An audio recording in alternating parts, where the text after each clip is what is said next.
Welcome to the Matchmaker Mentor Podcast, the show where aspiring and experienced matchmakers come to sharpen their skills, grow their businesses, and elevate the matchmaking industry. Your host is Arlene Washburn, an award-winning ethical matchmaking advocate, mentor, and industry innovator. Let's dive in. Susanne, welcome to the Matchmaker Mentor Podcast. I am so thrilled to have you here. And before we dive in, can you share a little bit about your journey and what inspired you to transition from teaching to becoming a life design and manifestation coach? Well, thank you for having me, Arlene. I'm excited to be here. And that transformation, it was an interesting one, but honestly, it came right from the heart. And it took a little bit to discover it, but there was something I was trying to do in the classroom that wasn't happening. And it was reaching out and letting each human being know that they are worthy, that they deserve the space, the air, the time. And that was rough in a classroom. Honestly, moving into coaching has allowed me to transition to working one-on-one with fellow human beings who are looking for more in their life. And very honestly, they are looking to discover who they are, but they're not so sure about their worthiness. And so when I can step in and reassure them and guide them, wow, what a change. So that transformation had to happen. It was happening in an entrepreneurial way while I was a teacher. And I realized, you know what, I need to do this more full time. So that shift just happened. It was great. I love that. And I love when you talk about worthiness because it's often the thing that gets in the way of just about everything. And being someone who's been in the matchmaking world, I don't do it anymore, but just when I was coaching daters and working with clients, the worthiness piece is something that people ignore. They don't have a thing because they really don't feel worthy of it. And so they repel it in some way. And I'm so excited to talk to you about manifestation because I often am very much a science-based person, but people don't realize that this is part of the science of human relationships and that manifesting, at least what it is for me, is there's a lot of science behind it. So I'm curious, what is your definition of manifestation?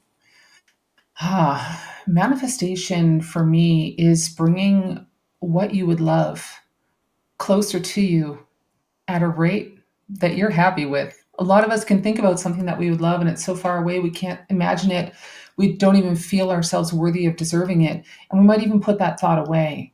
But it's in reality, it's seeing ourselves there. It's not pretending, it's being that person for whom that future, that reality, maybe in the dating world, that having that partner, that is true. And we are living and feeling and acting as if that were true, because that vibration brings to us what we're looking for. So manifestation is truly that allowing the creation of what we're looking for. We are co-creators. So it allows us to put out a vibration to bring to us what we would really want instead of what we don't want, which is frequently a trap, especially people in the dating world can land in. Yeah. So when you say co-creating, so essentially because, you know, there's a lot of woo-woo out there, which some of it is true, as my colleague, Dr. Aisha would say, woo-woo, that's true. But also when I think about manifestation is a visioning of and allowing yourself even to vision, because a lot of people with that feeling of unworthiness, then they won't even allow themselves to vision something. So I'm looking at my vision board right now, for example.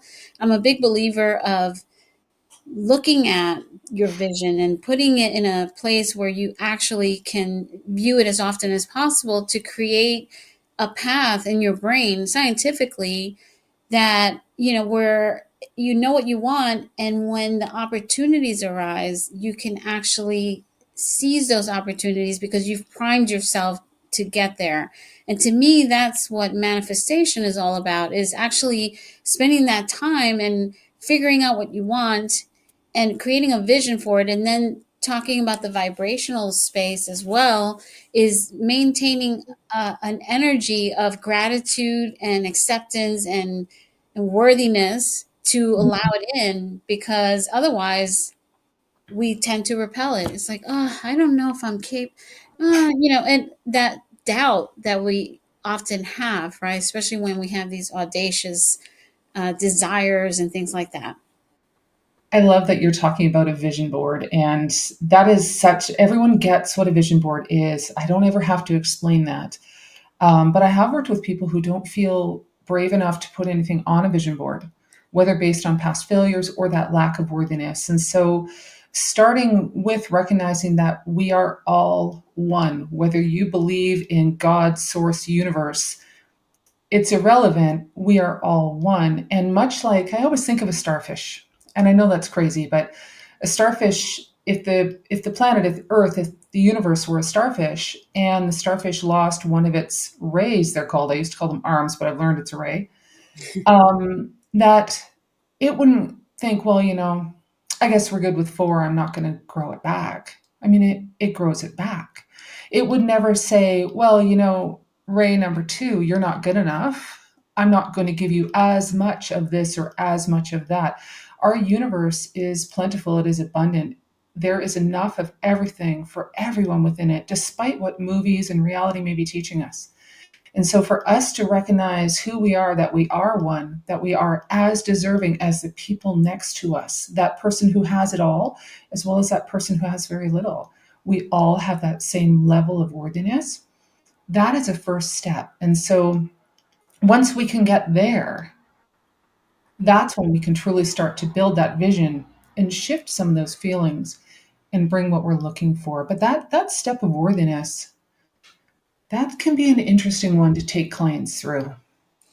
Oh my gosh. Yeah. And I'm curious what you do as far as that is concerned, because while I'm essentially a business coach for matchmakers, and, often when they start training or learning about the craft, there's a lot of things about worthiness and money, money noise, not feeling worthy of the fee that they're getting paid, even though you're working really hard. Because let me tell you, the industry that the professional matchmakers work very hard. I don't think people recognize, when you imagine that someone's gone through their whole life and they reach the age of 30, 35, 40, even in their 50s or 60s, and they have not found the ideal partner for themselves, and then they're paying someone to go out and find that, it is a lot of work. It's not just going through a database, it's beyond that. And I find sometimes that they, when it comes to sales, if it's an independent person who's running a business, that they have a hard time with that. And again, I think that gets back to the worthiness aspect of it, and the mindset, which is a huge thing in anything that you do. Yes. Yes, I agree that back to the worthiness, absolutely. And I think a big step in working with a matchmaker would be believing that I deserve the money, the time, the resources, all of that. One of the things that I do to help people build that inner sense of worth is I do help them work on their values. And I do that because our values are always playing within us, but we may not know that that's happening. So when you and I watch a feel-good movie, if I asked you what the title of your favorite feel-good movie was, what is it, by the way? Baby Boom. I don't know why. It's one of my Okay. favorite movies. Very, very old. Mine is Love Actually. Mm. And we all have our own.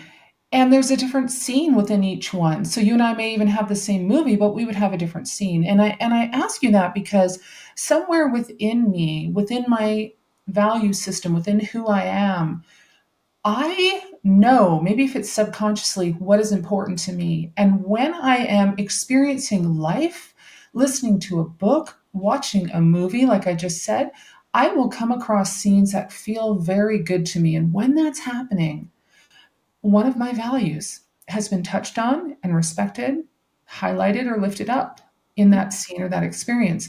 And if there's an experience or a scene or a movie or something in our lives that just rattles us to the core, one of our values has not been respected, right? It has been tromped on, perhaps. And people can start to discover who they are by paying attention to those moments and asking themselves, well, what do I believe? Obviously, there's something in here that means something to me. And I mean, I always laugh because my feel-good movies, it's always some sort of romantic whatever. And my husband's very good with those, but I always tease him. I'm sure you'd rather watch all these aliens killing each other. But, he has a value of adventure. And that plays out in those movies. Mm-hmm. And I don't have that same value. So it doesn't. And that's just noticing our difference. But notice when I talked about my husband's values, his values about adventure, mine aren't the same. And he's still wonderful. I still love him. That's how our values can make us strong. So as much as I can lean in and go, that movie's amazing, and maybe I'll get brave one day and search through for something. Maybe it's the integrity of the character. Maybe it was their honesty. Maybe it was their work ethic. Maybe it was their tenacity. Who knows? When I know what that is, that's awesome. But that also makes me stronger, because when I know I'm tenacious and I see someone who isn't, that's okay. It's just not me. And I start to back away from judgment. I'm in an area where I'm strong in who I am. And when I back away from judgment, it's not just of others. It's also of myself. And so that's an important step. I love that you're doing work in that area of values, because what I encountered when I was a dating coach was that people often didn't know what it meant, what their values were. They didn't even know what their values were. And we would put them through an exercise of figuring that out so that they can, basically have a language to be able to speak to what's important to them. Because in the world of dating and relationships, even though opposites attract, they don't last. And often they need alignment. And one of the areas where you need alignment is in your value system. They have to sort of align. And it's not to say that they have to be exactly the same, but it's really important to have that level of alignment, because then, as you said, things are going to be touching your nerves or your values in a way that's going to disrupt the relationship over and over again, because people tend to kind of, have those things for the long haul. I mean, and a lot of things are not permanent. I'm not trying to say that values are, because we often get those from when we're younger and all of that, and we could always reevaluate if you have that growth mindset.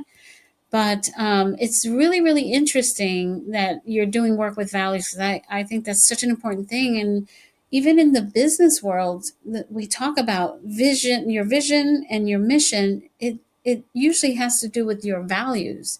And then it helps you in decision making, because when you know what your values are, when you make a decision, you check in with that, whatever it is, integrity, whether it's, adventure, all of those.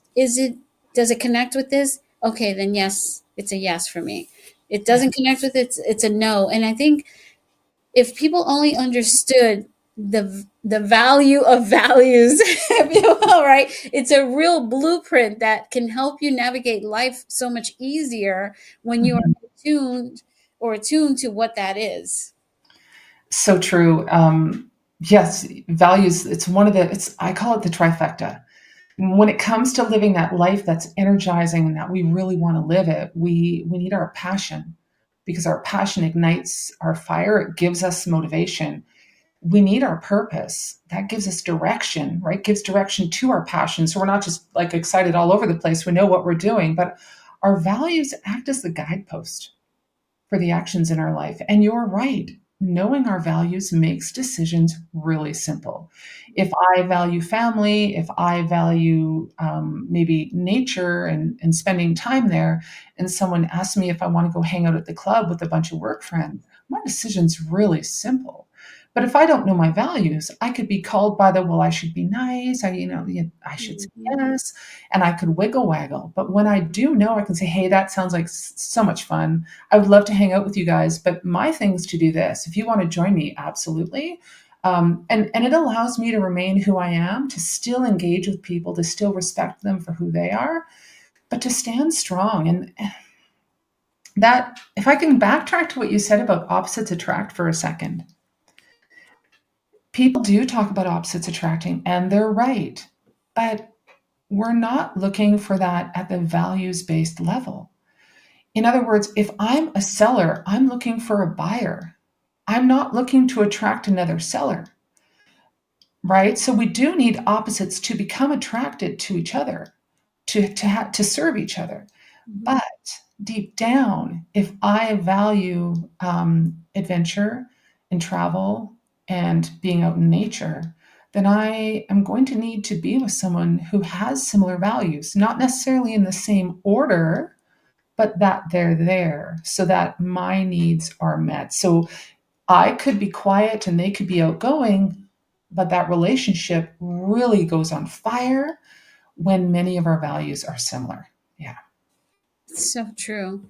So tell me about the work that you do and the clients that you serve and what you take them through, because obviously there was a big shift from being a teacher, although when I really think about it, it's not that huge a shift.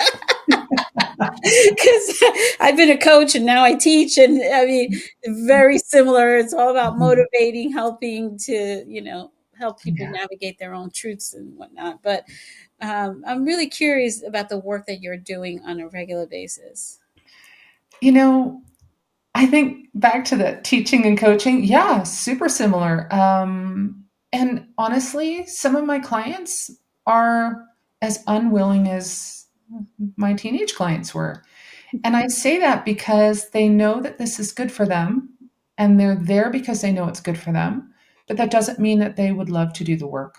And so I am the perfect coach for people who don't love to do the work, because I can motivate the heck out of people. And that's what I love. But honestly, I do one of my favorite courses that I'm taking people through, Luck by Design. It's basically, I don't believe in luck. I believe that you design what comes to you. And so we're going to make our own luck. Thank you. And it's about discovering who we are. I take people through that values discovery process. I take them into discovering their passions and their purpose, and even the legacy that they would love to leave behind. I then take them into their own self-concept. This comes back to the worthiness. So, by the way, each class has a step towards building your worthiness, which I love, and people are really leaning in for. I think that's something that our society needs. I see you nodding. So, yeah. So working on self-concept, like, who do I believe that I am? And how does it feel to be me? But then knowing that I have these values, passion, purpose, what life would I love to create? And how does it feel to be that me? And allowing people to recognize the disparity and to help them shift. Now, you mentioned money. That's one of the biggest, simplest areas to talk about because it's in everyone's world. But how do you feel when your furnace breaks down and you pay the bill right now based on your finances, right? And I ask this to all of my clients. Based on your finances, the money story that's in your head, what you've been taught, how do you feel when you pay that bill?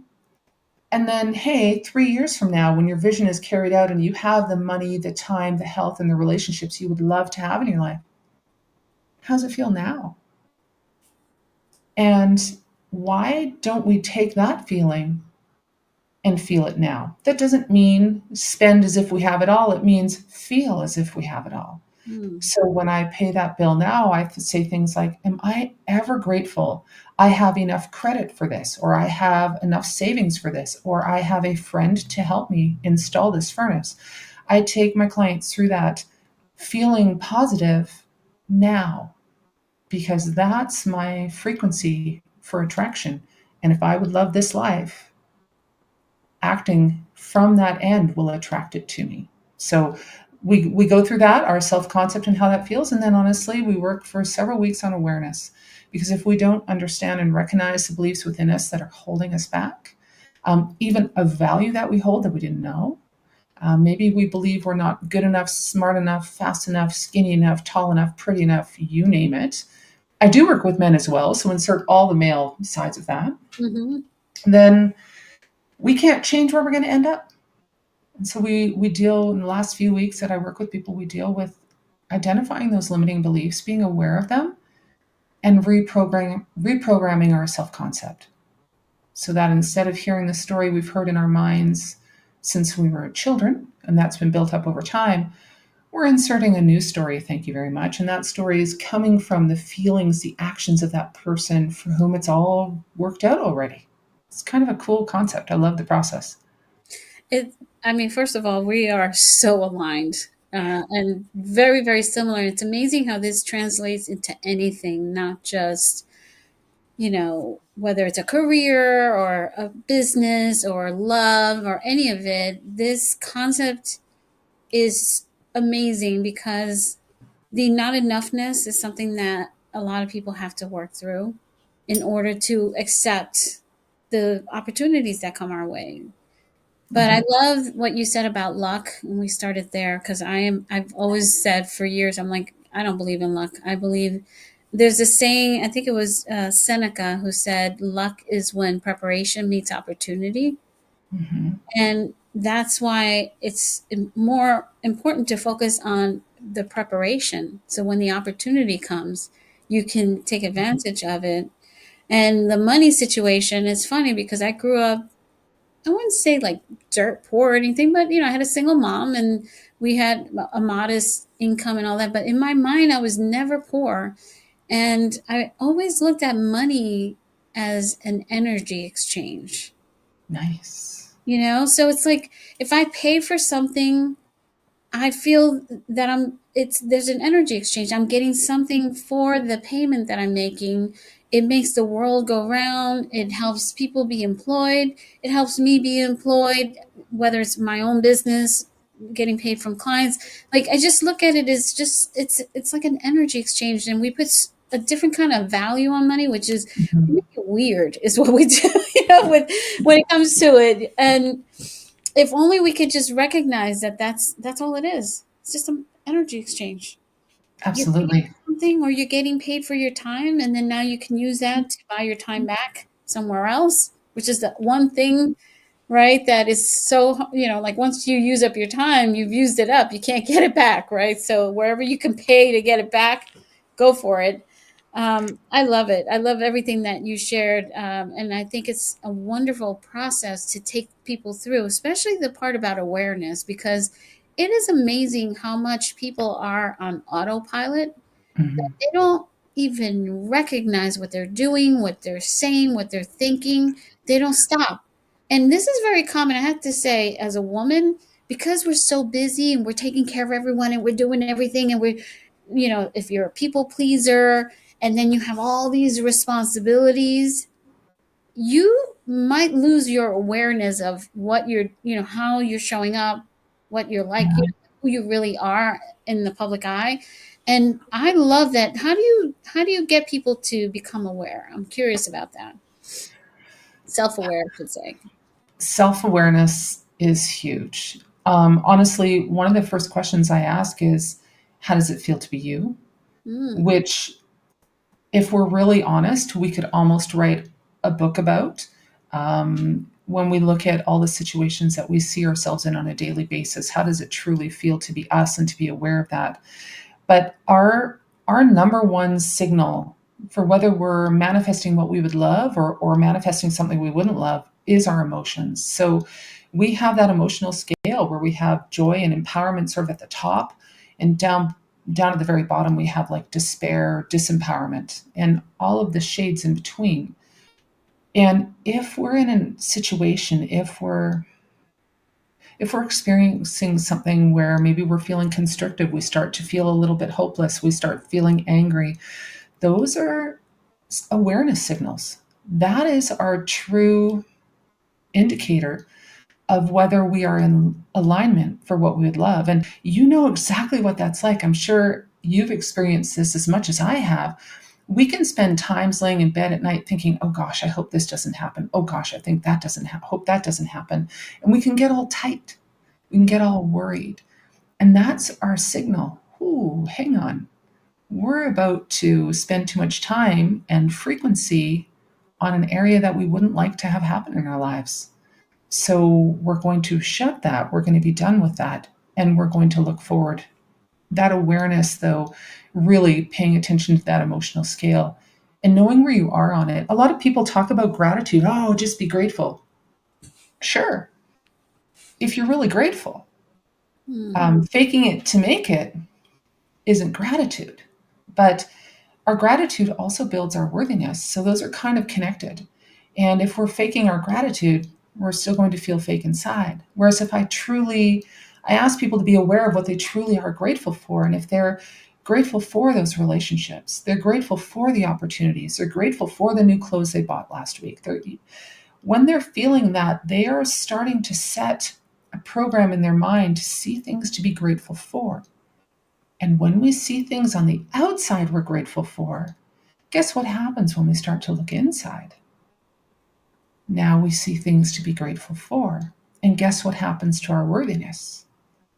And that's an amazing tool. But when we're in anger or despair, those emotions aren't wrong. Those are just signals. Okay, how long do I want to spend here? How soon can I shift? And where do I want to shift it to get what I would love in my life? I love that. And I agree wholeheartedly. I always say those who worry suffer twice because you're worrying about a situation that you don't know is going to happen. And it's so important to focus on the things you can control. But I also love that you said, about seeing the things that you're grateful for, because I think we filter out so much. Our brains just are designed to do that. Mm-hmm. And so by taking that inventory on a regular basis and just kind of going through and saying, I'm grateful that I'm sitting in my closet right now. And my closet is like 20 by 30. Like that's the size of somebody's apartment. And I'm like, I should be grateful. This is not something I should be taking for granted, And everything that you have in your life, as you start to take that inventory, it's very fulfilling. So you don't have to be in that constant want, like lack and despair. So I do love gratitude practice. And I think, just shifting to specifically to entrepreneurs, which is really what these matchmakers are and a lot of their clients.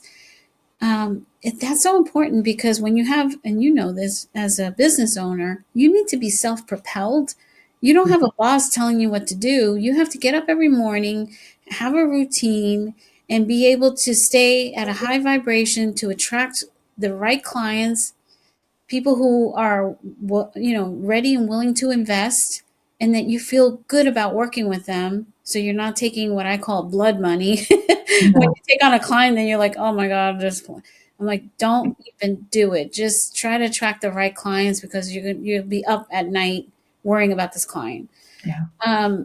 Let's talk a little bit about, how this manifestation and all this practice that you're talking about really could serve these entrepreneurs, these matchmakers, and people with their businesses.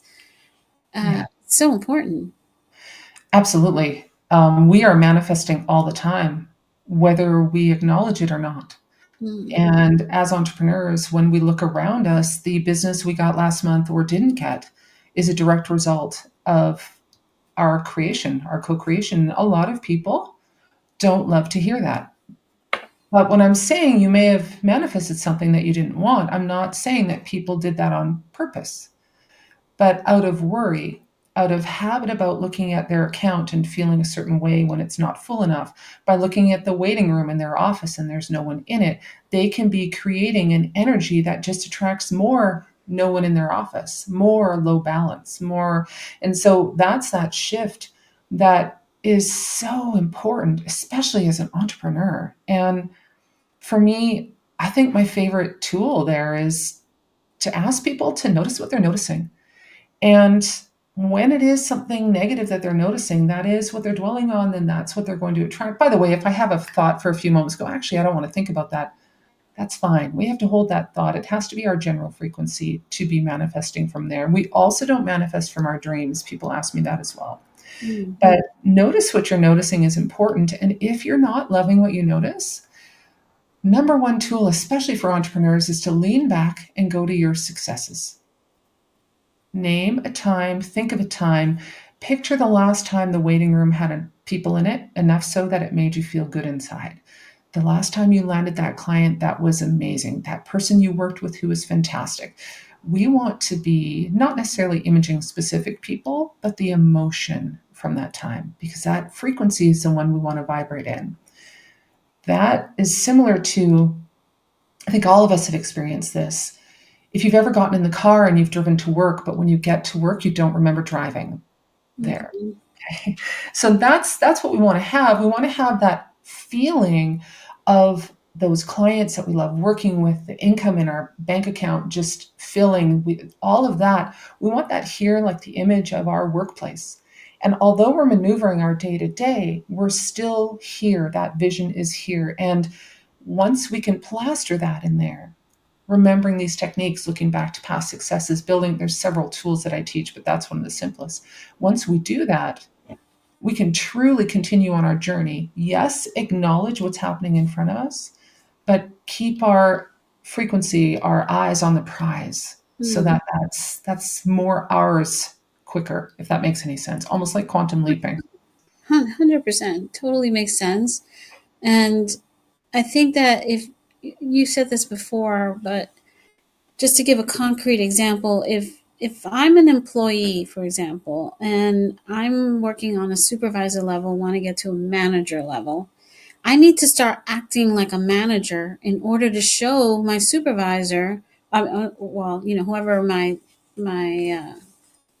boss is, that I'm capable of it. And I think in life, there's like an energetic being or something, I don't know what you want to call it, that is constantly taking, like looking for this. Are you acting as if you are this already? Do you believe that you're capable and worthy and everything else? That's all sort of ducks. That's to me, ducks in the row. All your ducks are in the row. That thing's going to come. And then when you have the confidence and belief that it is coming, then you're able to hang in there long enough. For example, I find on a concrete level, just to give an example, somebody will start using a marketing tool, or let's say they lean into social media. Well, if you don't believe you're going to have success, if you don't stick with it long enough, you're not going to have success. Right. But when your ducks are in the row and you've made a decision, I'm doing a podcast, or I'm doing social media, or I'm doing a blog, because all marketing works. I just interviewed a good friend of mine, and she said that all marketing works is you have to stick with it, and you have to refine and get better, but give it enough time for it to work, because it's not, you don't have control over how quickly things happen. And in manifesting, people always have this idea and this expectation, which is a word that I don't usually have in my vocabulary, that if they manifest it, that means it's like instant gratification. And manifestation is not instant gratification. No. I love what you're talking about all marketing works. I actually have that Post-it note stuck to my computer. You can't see it. But they're down to that. People will often think, well, if I just stick with it, it'll work.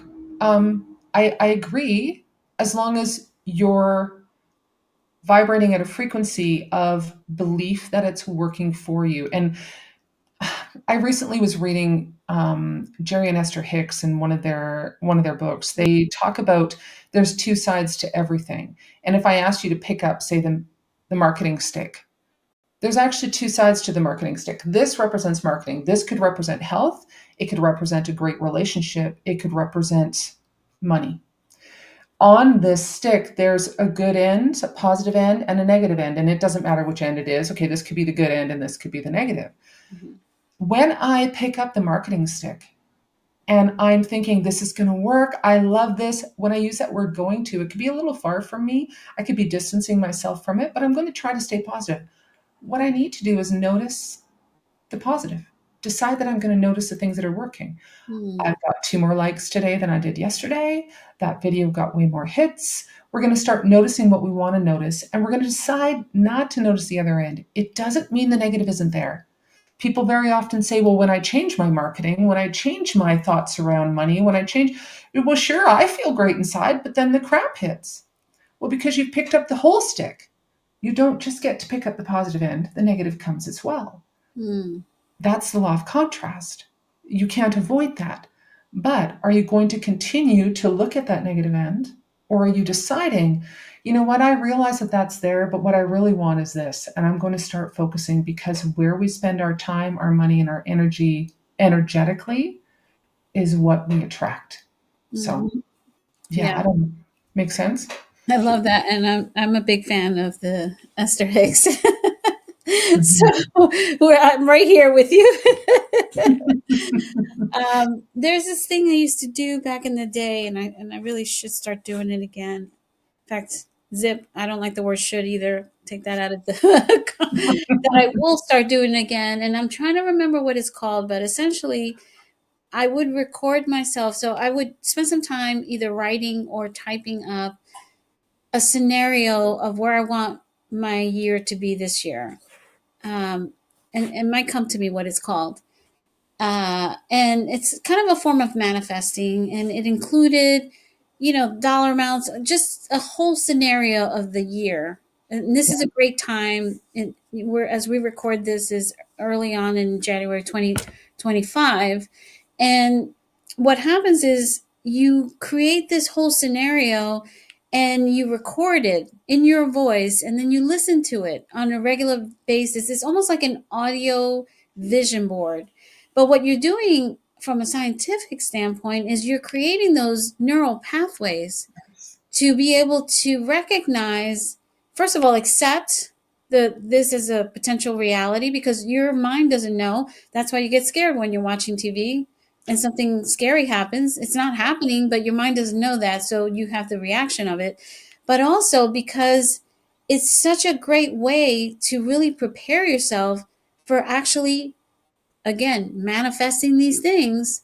Because you've already laid it out. And there's a level of specificity, and then there's a level of like allowing, which is kind of a balancing act, but that's part of the equation of doing this. And do you know what it's called? Because I can't remember. I used to do this all the time, and there's a name for it. And if I think about it, and I think it's along the lines with. I've heard it called a couple of things. Some people talk about it being creating end scenes, where they would like this sort of thing to turn out like a movie trailer, but an end scene for your life. Potentially that's what but I know this is what I take my clients through with their self-concept script. Okay, I love that. Picture yourself in that situation, in that ideal day. Run through the feelings, the emotions, and the actions of that day, and the character of the person who is having that day. That's your self-concept script. And that is what we play over and over again, whether we, have it on audio every time we start the car, we have it stack, or, maybe we write it out. Some people still love to write stuff out, whatever works for you. But you're right. There is a lot of science to it. We are making those neural pathways. And I really enjoyed what you said when you said that, you want your mind to accept that it's happening. You said words similar to that, because when what we were looking for to happen actually happens, we want it to be, of course this happened. I knew it would happen. That's the level of belief we have. It's not even belief, it's knowing. And that gentle knowing is the area that we love to vibe in when it comes to anything that we're dreaming of in our vision, in our future. I have a few friends who are in the dating market right now. I know exactly what they're going through with the apps and the ridiculousness. They need you. I'm sending them your number. But in reality, when we hang on too tight, when we want something so badly, when we're trying so hard, we're keeping it away. That's that constricted feeling again. We need that open feeling, and gratitude is very, very open. And that's why that is such a good emotion for us to feel. And then it's like, oh, yeah, I knew this was going to happen. I knew I'd meet my special partner. I knew that this would work. And that knowing is very powerful. That's one of our best emotions to have there. Yeah, it's interesting what you just said about wanting it so bad, because as much as people think that that's a want, it's more of a feeling of lack and Yeah. desperation guised as, a want. It's really not, it's not a matter of fact like, yeah, I want this pen. No, it's like that when you get to that point, you've shifted into the lack space and the desperation, which doesn't is not conducive. I remember what that thing is called. It's called scripting. I'm sure there's other names for it. But Mhm. yeah, I used to do that a lot, and it really, really helped. And what's really weird is when I was a teenager, I think I was like 15 years old, I would have these conversations with God, with the universe, whatever. It wasn't, you could call it a prayer, but it really wasn't a prayer. And I would script, like literally, I looked like a crazy person. This is before the earplugs were in, just having a conversation with God, and with myself at the same time about all the things that I was going to accomplish. But in saying it as if it had already happened, Yes. and it would happen all the time, but I would take action. And that's an area that is so important to talk about, because manifesting is not sitting and waiting. That's called expectation. When you sit and wait, you're expecting. Manifestation is recognizing, visioning, recognizing, doing, Yes. and then not going into the desperate mode of the energy, because the energy is what's going to attract it, even will expedite that coming in. Yeah, desperation is a very low energy and it's a scurrying and it reminds me of rodents. And it's well, Well, it's funny because the minute I say that, people go, "Oh no, actually, yeah, that's where I was." mhm. Yeah, and that shifting of that. By the way, it's really rough to shift from desperation to joy. I mean, Mm, there's a lot of levels in between there. So just any upshift is good. But I love what you said about taking action and having the vision that is our vision. It is worthy of us because we came up with it. And if it's for that special person or that amount of money or the business success, it is our vision to have. But it's also our butt to move. And it doesn't mean hustle. It means inspired action. It means taking opportunities. It means checking your energy and keeping it where it needs to be. More so than I really, when I was a teacher, it was hustle hard, hurry hard, hustle hard. And there's always more to be done to outshine here, to coach that, to teach. Crazy. And now I realize I was keeping most of my success away mm, because I was in the hurry hard that really needed feel instead of, you know what? I know what my vision is. I'm going to spend a few moments, like you said, with the script or in the scene. I'm going to visualize. And then I might even ask myself, okay, what are my business actions today? And is there any other action that I should take today? And I'll hear a response within me that's tapping into that intuition. mm, And sometimes it sounds a little different, those intuitive hits of what I should do today, but I do them. mm. So, to illustrate, there's 3 or 4 things that I do every day for my business, and every business will have its list of those money making, client helping activities that we do. But then I closed my eyes and I said, what should I do today to move my business forward? And it was take a walk. I'm like, sure. No, take a walk. And it was in an area that I've never been to before. And I'm like, okay. And I go for that walk and I stop to take a picture at a beautiful outlook. And there's someone sitting at the bench, and that turned into a client. Mm. Now, did I know that that was going to happen? No. But did I say hello? Did I greet that person with the energy of the person for whom everything's already worked out? Yes, I did. That was me showing up. That Mm. was me taking action. And that's the part that we don't always know what it's going to be, but the action is so imperative. I love everything you just said, and I really hope that any business owner, entrepreneur listening to this recognizes that this is part of business as well. And even going for that walk, maybe you didn't meet someone that would turn into a client, but you thought of an idea that could elevate your business, because we need that opportunity to tap in to ourselves and not be in the hurry rat race that could easily become when you're in a business. Mhm. And I always tell people, like, there are times we have, if you are doing all the work, if you're a solopreneur, you also need to work on your business. And to work on your business, you can't be doing the thing. you need to step back. You need to take a vacation.